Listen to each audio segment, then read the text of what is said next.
کم ہو رہا ہے. ان کو فکر ہوئی کہ مال کہاں جا رہا ہے. تو انہوں نے جا کر عرض کی یا رسول اللہ صلی اللہ علیہ وسلم بڑا مستعدی سے میں دے رہا ہوں پہرا مگر پتہ نہیں چل رہا مال میں سمجھ رہا ہوں کہ مال کم ہو رہا ہے. رسول اللہ صلی اللہ علیہ وسلم نے ان کو ایک لفظ بتایا. آپ نے فرمایا تو یہ پڑھ. یہ تفسیر ابن کثیر میں یہ واقعہ ہے. سبحان من سخرک لمحمد صلی اللہ علیہ وسلم. جیسے ہی ابو ہریرہ نے اس کو پڑھنا شروع کیا تو کیا دیکھتے ہیں کہ ایک بندہ کپڑا بچھا رہا اور سامان اٹھا رہا ہے. انہوں نے آگے جا کے اس کو پکڑ لیا. اب وہ اس سے منتیں سماجی کرتا ہوا رونے لگا میں غریب ہوں چھوڑ دو مجھے.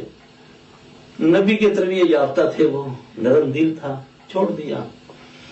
عرض کی جا کر رسول اللہ صلی اللہ علیہ وسلم سے آپ نے فرمایا ہو سکتا